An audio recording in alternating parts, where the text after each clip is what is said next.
Greetings, everyone. I hope you are sheltering in place as our governor has ordered. Today we continue our exploration of World War II. And as ever, there's lots of things that took place in World War II. We can only deal with some of the highlights. Last week we talked about how Germany was expansionist, and they were very keen on taking Poland. They had to sign a deal with the Soviets, and they did, and a week later they invaded Poland. Let us not forget that the Soviets also invaded Poland from the east. Okay? We tend to forget Soviet crimes because ultimately they were on the winning side in the Second World War. But for now, they are allied with Germany. It's like, a truce between two mafia families. Now, everyone was aware of what happened in the previous war. Okay, they did not want, it was all based on speed, okay, but then of course the Schlieffen plan got bogged down because the advantage was always to the defense with the machine gun, and so war became a war of attrition, sort of trench warfare. And obviously, if you're going to be waging war, you want to avoid that. So again, there's an emphasis on speed, but this time they mean it. Okay, one of a Nazi general by the name of Heinz Guderian came up with the notion of panzer divisions. Panzer is armored. Okay, in the closing months of the First World War, the British had invented the tank, and it was quickly copied by the Germans. It was too late to make much of a difference in the war, but the idea is that if you have a bunch of tanks, you can have them all proceeding together. Then you can also armor and mechanize every other aspect of your assault as well. So troop carriers, supply lines, all of these things are armored and motorized, and so they can keep up with the tanks, all right? And of course, this is preceded by the Stuka dive bombers, part of the Luftwaffe, the Air Force, okay? Basically, there's a depiction of a Stuka. They would, you'd load them up with bombs, you'd send them out, and they would dive, okay? And they would bomb enemy emplacements and scoot back up again. Even if the pilot had passed out due to the G-forces, the bombers had this ability, this automatic ability to scoot back up again, okay? And the great thing about a dive bomber is that it's always more accurate than an artillery piece. Okay, you can really hone in on what you want to bomb. And the Nazis, they thought of everything, and so they had these sirens on their Stuka dive bombers for added psychological impact. So this is a component of what's known as blitzkrieg, okay, lightning war. The dive bombers would bomb enemy targets, and while the survivors were sitting there dazed, before you know it, they're facing a bunch of tanks coming at them at full speed. So that was lightning war, and it was particularly effective in the taking of Poland. They took Poland in 2 weeks, or at least they took 2/3 of Poland in 2 weeks. The other third was presumably took it through more conventional means. And as mentioned, this time Britain and France did declare war on Germany as a consequence of this invasion of Poland. So from September 3rd, 1939, Britain and France were at war. But they didn't really do much, I'm afraid. And this is another one of these missed opportunities. What would have happened if France had invaded Germany from the west? If, while he was occupied in Poland? Who knows? Okay. In fact, for the period of 39 to 40 is known in Britain as the phony war. I mean, it was, they declared war, but nothing really happened. People called it Sitzkrieg because they were just sitting around. All right. Meanwhile, okay, 1939 to 40, over that winter, Hitler went on the initiative. He invaded Denmark, and then he invaded Norway as well. They wanted to get as much coast as possible because they wanted to avoid being blockaded by the British like they were in the First World War. So up they go. And he got a lot of his iron ore from Sweden. Sweden remained neutral during the war, but Hitler had a deal with Sweden to provide iron ore, and Sweden did so. Okay, so here we go. I guess Hitler's long-term plans involved conquering the Soviet Union, but he had to deal with France first. He felt he had to deal with France. The French had constructed what they called the Maginot Line. Remember, they had gotten Alsace and Lorraine back as a result of the Treaty of Versailles. And throughout the 20s and 30s, they had built this impregnable sort of series of forts along the border with Germany. They called it the Maginot Line, and it was pretty much impregnable. So Germany really couldn't invade through there. Remember that they had invaded through Belgium the last time. So that was probably a bad idea because, that's where the French and the British, they had amassed their troops along the border with Belgium. And so Hitler came up with Vollgelb, that is Plan Yellow, okay, and that is that they did invade Belgium, and they drew French and British troops into Belgium, and then he sent the bulk of his forces through Luxembourg, and they got through, and they got to the sea, and they cut off British and French troops from the defense of Paris. All right. Now, maybe you've seen this recent movie, Dunkirk. That was, it's a story of heroism, but at the same time, it's like, it's like making the best out of a bad situation. The British troops were holed up at Dunkirk. The British commandeered basically every civilian vessel to go and pick the troops up, and they did. They got about 300,000 troops out of there in 10 days. Hitler was concerned with conquering France. He did not bomb the troops as they were waiting to be picked up. I think he was hoping to cut a deal with Britain. In any event, France surrendered on June 22nd, 1940. Okay, the worst day in modern French history. It's also, unfortunately, the Depression kind of hit France very hard. Politically speaking, France, that old division in France between the right and the left came up, and there were a lot of people in France, unfortunately, who were willing to take their chances with Hitler rather than with Leopold Blum, who was a socialist who had been elected prime minister of France. All right. So here's a map of what we're talking about. You can see there, everywhere in yellow is the German occupation zone. Again, you can see they got all the coast as well. In fact, everything in red is a sort of coastal military zone where you weren't allowed in there unless you were German military. Okay, so they've gotten all the coast. They've gotten the north of France.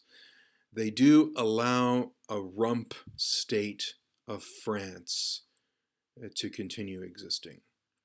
Okay, and that's everywhere in blue on there. That is known as a Vichy France. Actually, the official name for it was simply the French state, État Français. And you can see there, Vichy is where the government was formed. The person, it was a puppet regime, of the Nazis. They put a guy in charge of it named Philippe Pétain, who was a decorated World War I general, but of course quite on the right and more than happy to be chums with Hitler. Okay, and Vichy France, of course, is up there with Quisling.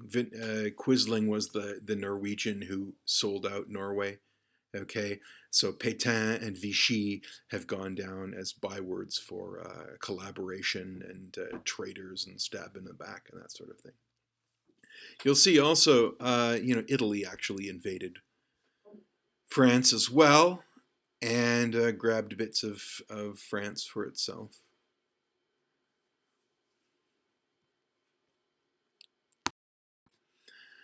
And there's Pétain. There is a coin from Vichy France, État Français, as I say. Travail, famille, patrie was their motto. That means work, family, and country. Not the liberty, equality, and fraternity of the French Revolution. Okay, so you can just tell that this is a more conservative and kind of agrarian state. And one of its symbols was that double-headed axe, kind of maybe a reference to fascism. But that's not all. Okay, there's Charles de Gaulle. When you fly into Paris, you fly into Charles de Gaulle Airport. Okay, Charles de Gaulle was a French general who had escaped to Britain. He refused to recognize the surrender of France, and he called on the French to keep fighting. And so Charles de Gaulle basically put himself up as a kind of government in exile, which was recognized by the British. Okay, so this is why he becomes president after the war, is because he represents non-collaborationist France. Okay. After the fall of France, there was a great deal of pressure on Britain to cut a deal with Hitler. And in fact, Hitler told them, "Look, just leave the continent to me, and I'll leave you alone, and you can have your empire, and we can live with each other." That did not happen, and it didn't happen largely on account of Winston Churchill, who replaced Neville Chamberlain in April of 1940 as Prime Minister. Okay, remember Neville Chamberlain, who had cut a deal with Hitler at Munich about the Sudetenland? Okay, and then of course he was made a fool of when Hitler invaded the rest of Czechoslovakia in March of 1939. And so there's Chamberlain. Again, he lost Norway and then he lost France, and so he resigned. There was a cabinet shuffle. Okay, this is sort of happens in the Westminster style of parliamentary. The party in power can switch leaders and thereby switch prime ministers. You don't need to have an election. And that's what happened. In fact, the government was a national government, a coalition government, and they invited other members of the opposing party to form the cabinet. Okay, so for the duration, partisan difference was put aside. And Churchill, basically, there was all this pressure on him to cut a deal with Hitler. And he basically did a walk in the snow. Well, no, that was Pierre Trudeau. Churchill spent the weekend at his country estate, Chequers, and he decided that no, I can't live in the same world as Hitler. Okay, Churchill had been vindicated. Okay, throughout the 1930s, Churchill gave all these speeches in Parliament warning about Hitler. Okay, he said, this guy is no good. This guy is up to no good, and appeasement is a sham. Appeasement is deeply shameful. We cannot do this. We have to stand up to him. And, you know, like all policy positions, people say, yeah, you're right, or oh, no, you're wrong. And a lot of people said, no, no, no, Churchill, just be quiet. We can deal with Hitler. He's not as bad as everyone says. Well, as it turns out, he was as bad as everyone, as Churchill said. So that's one of the reasons why he was chosen prime minister. He had that, he was right. He had turned out that he was right. And he continued that position. He said, no, I cannot live in the same world as Adolf Hitler. And even if it means that we are going to suffer, we are going to continue the fight against him. In fact, one of the first acts that he did when he became prime minister was that he ordered the Royal Navy, that is the British Navy, to shell the French Navy at Algiers. Okay, Algiers is in Algeria in North Africa, which at the time was a French colony. The French Navy was there. France fell. And so rather than have the French Navy fall into the hands of the Germans, he ordered it destroyed. And some 2,000 French sailors died as the result of this. But it certainly indicated to everyone that Churchill was serious. Okay, and he actually got a lot of cred for doing that. And obviously the Nazis were pissed. So in the summer of 1940, we have what is known as the Battle of Britain. Okay, now keep in mind that between France and Britain is a body of water called the English Channel. And you can't just march across the English Channel. Okay, you have to establish air superiority first. Okay, so the Battle of Britain was largely an air war that was fought over Britain during the summer of 1940. I will say this for Neville Chamberlain. Neville Chamberlain's deal with Hitler did buy Britain some time to rearm. Okay. So if you can say anything positive about Chamberlain, he did allow the British to construct and ameliorate their Air Force, the Royal Air Force. And their prototypical fighter was the Spitfire. There's a bunch of Spitfires up there. The RAF was very successful at hiding where their Spitfires were, so they couldn't be bombed on the ground. And they were always very careful not to send them all up at once. So the Germans were never quite sure how many Spitfires the British had. And, you know, trying to establish air superiority, well, it's like, you know, when the X-Wing fighters come in to the Death Star and the TIE fighters are chasing them, a lot of dogfights. That scene from Star Wars was based on sort of Battle of Britain movies, all right?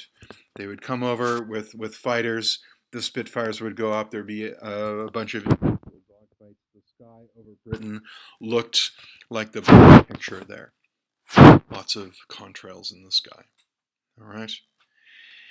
And of course, it was home field advantage to the RAF. If an RAF pilot had to bail out, he could go back into service immediately, or if he crash landed, they could repair the plane and get it back up. If Luftwaffe pilot had to bail out, he became a prisoner of war. If he had to crash land, that plane was lost to the Germans. Okay. This wonderful Churchill. I mean, you know, in the beginning of the war, he had that. You know, he was a master of rhetoric. Okay, and he gave any number of very inspirational speeches in the House of Commons. One of which was in praise of the fighters of the Battle of Britain, and the line was, "Never in the field of human conflict was so much owed by so many to so few." So, frustrated at this inability to establish air superiority, Hitler switched to the Blitz. Okay, now this is not Blitzkrieg, this is just the Blitz, which is basically area bombing of British cities out of frustration. All right. He was still planning to invade. That was called Operation Sea Lion, and they had begun to amass, supplies and to plan for how they were going to get them across the channel. But the Blitz, I mean, basically major British urban centers were all carpet bombed. Okay, so, London took it, Birmingham, Manchester, Bristol, Belfast. Okay, Coventry famously got flattened. All right, and there's a classic sort of life photograph of the Blitz. All right, you've got St. Paul's Cathedral in London surrounded by a sort of halo of smoke and these burnt out buildings in the foreground. And then down there is the other photograph are people sleeping on a subway platform in London during the Blitz. Okay, so for protection, they would go down there. Some 43,000 people died in the Blitz, but still, Hitler did not manage to break British will. In fact, if you survive this, your willingness to work hard to defeat him just grows stronger. All right. So the Blitz didn't work, and then Hitler just gave up. He felt he was on a bit of a timetable, and that's his long-term plans were the invasion of the Soviet Union anyway. So Operation Sea Lion was put off indefinitely. Hitler started amassing troops and material for Operation Barbarossa, which was the invasion of the Soviet Union, which started on June 22nd, 1941. He had these, I mentioned before about how Hitler had these theories of racial struggle, right? That conflict is inevitable between us and them, and we are superior, but we have to prove it, okay? And we're going to improve it through some kind of struggle. Hitler made a great deal about Lebensraum, all right? You need to grab as much turf as you can for your people. And that was what he was going to do. It was going to be this big drive to the east and basically depopulating all that of Russians and other inferior people who don't have a right to that. He was going to establish a massive continental empire for the German people, the superior German people. Now, it seems rather strange that Stalin, who is naturally very suspicious, Stalin, of course, is the premier of the Soviet Union, right? He was naturally very suspicious and had no problem committing preemptive murder or sending people to the gulag, all right, if he thought you were a threat. But for some reason, he placed a great deal of faith in his new best friend Hitler and the deal that they'd signed. And Stalin received like well over 200 intelligence reports that Hitler was planning to invade. But he refused to believe any of that. In fact, a lot of the people who told him these things were sent to the gulag themselves because they're clearly telling lies.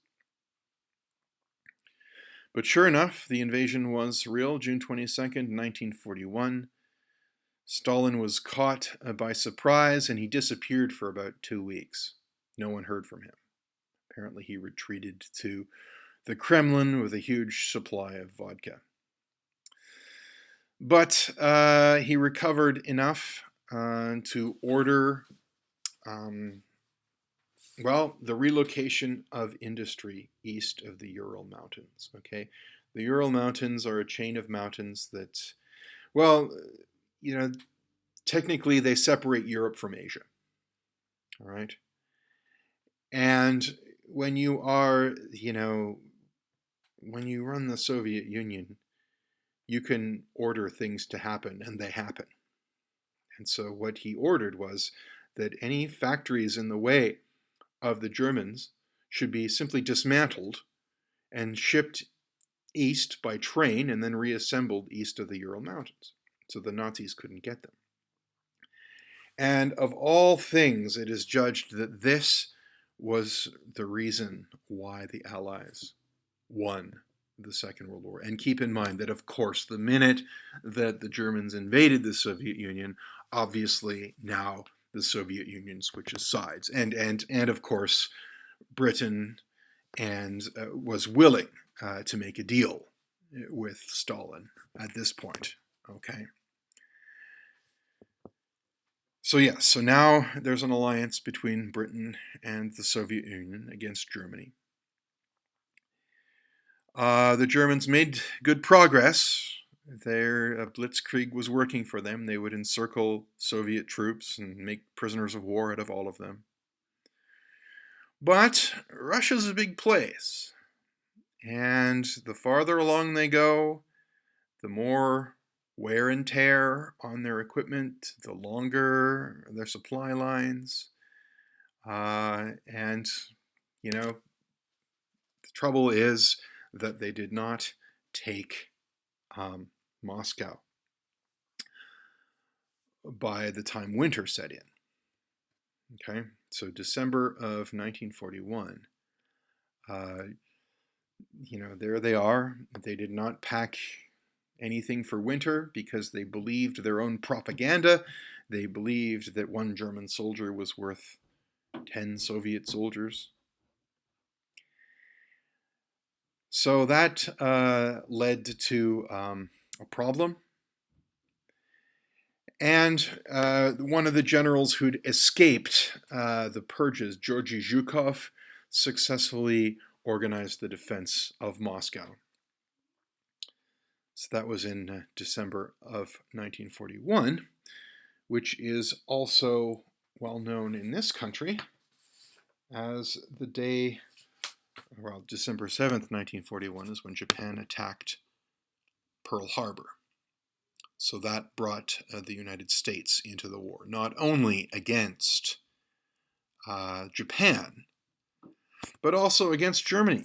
Hitler, again, perhaps strangely, declared war on the United States. As Japan bombed Pearl Harbor, Hitler declares war on the United States, and so, thank you very much, we'll declare war on you. And so that brings the third ally in. So you got Britain, the Soviet Union, and now the United States of America.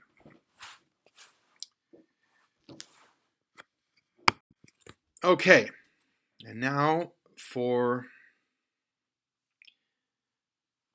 a sobering subject.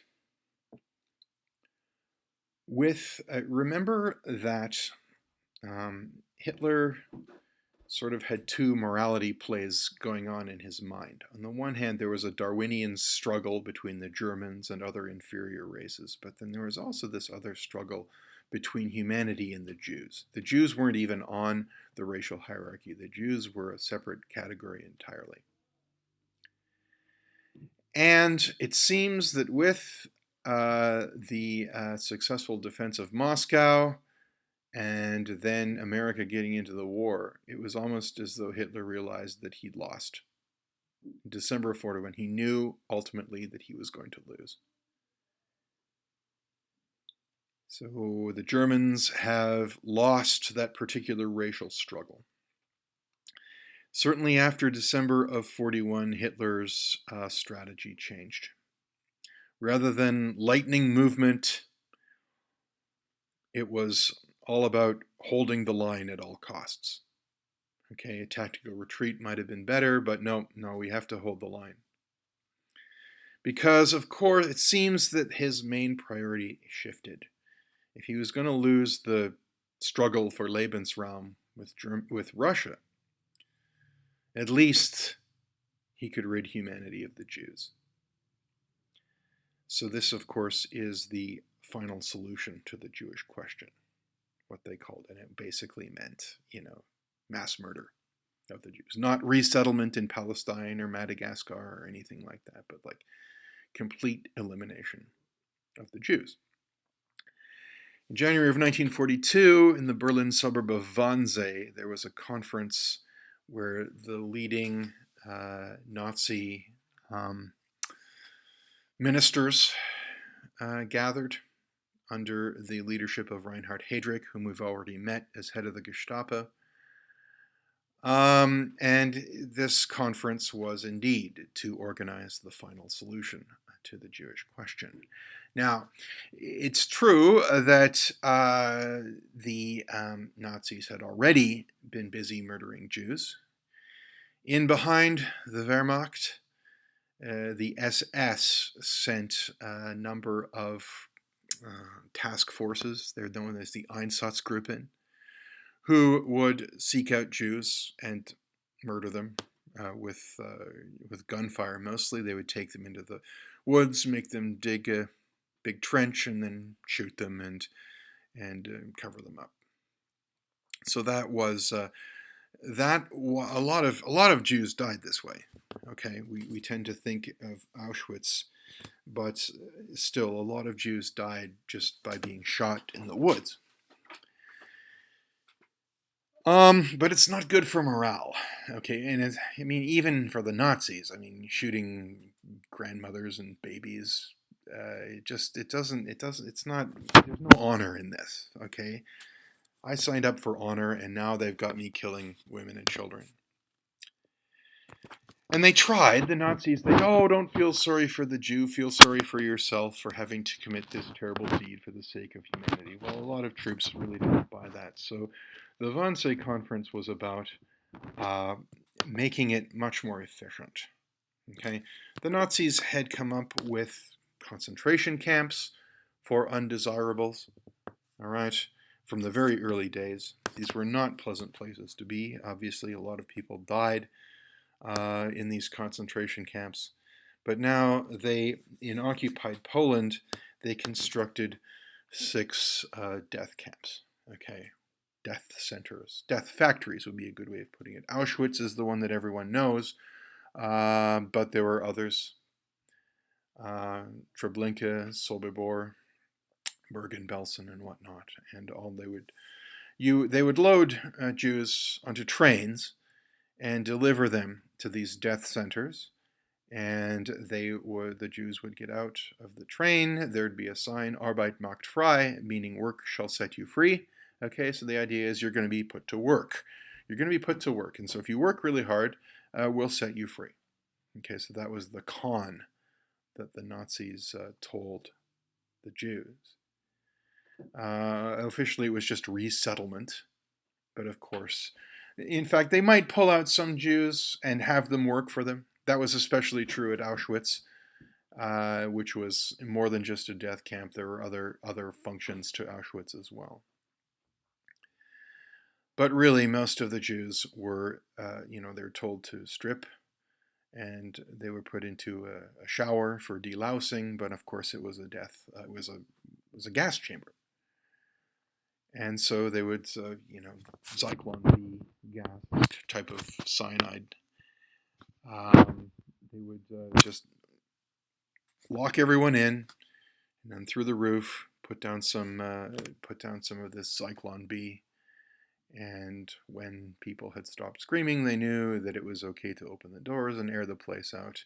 And then they would have other people, actually other Jews, pull out the bodies and send them into crematoria. And so this was like the application of modern methods of industrial production to the murder of millions of people.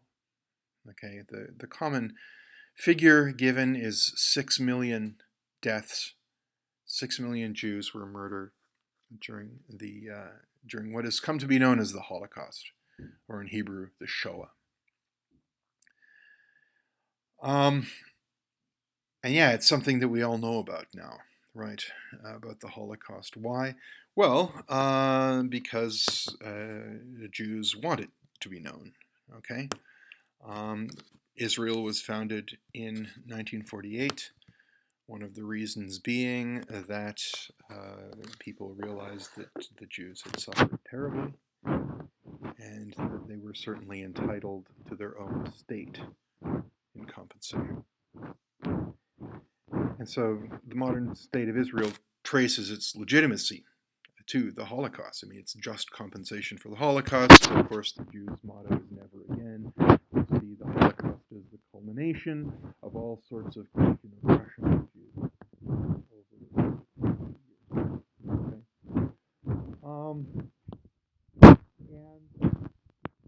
And so this has led to a lot of questions about whether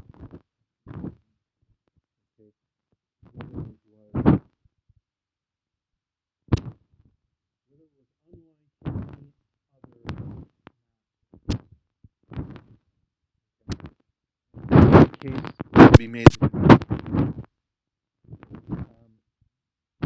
are 6 million people who died.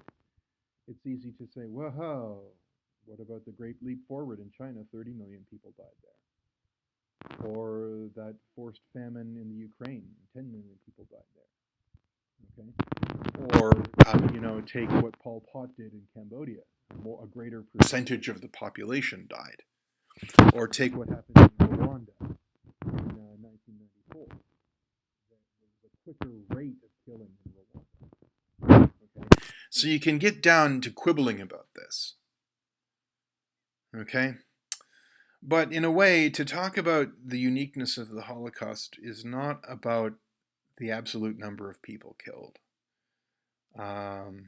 In fact, I mean, you can sort of argue about 6 million. I understand that there are records for 4.5 million, and people reckon that the Nazi killing machine got ahead of its ability to keep track of its work. Okay, but that's not. I mean, in a way, the number of people who died is not what's really important. What's important is that this is the only time in history when basically every single person on the face of the earth was targeted for destruction. All right. Most atrocities in the past are like ethnic cleansing. We don't want to share this place with you, so either you leave or we kill you. But with this, it was, we're not gonna chase you out of here. We're gonna chase you down, and then we're gonna bring you back for the sake of killing you. All right, and as I say, every single Jew on the face of the earth was targeted for destruction by this project. It was basically it was the number one project of Germany. Okay, they carried out the Holocaust even at the expense of the war. Okay, all those trains could have been moving troops and supplies around, but no, they had been commandeered for this project of killing Jews. Okay, so that's where the Holocaust is unique. It's basically becomes the central organizing principle of a state, and it's the only time when modern methods of industrial production were put towards the slaughter of a people. All right, and you can argue that you can take issue with the state of Israel for one reason or another. But that does not change the fact that the Holocaust happened, and it was a great blot on Germany and on humanity. And so, yeah, let's hope that this never happens again. All right.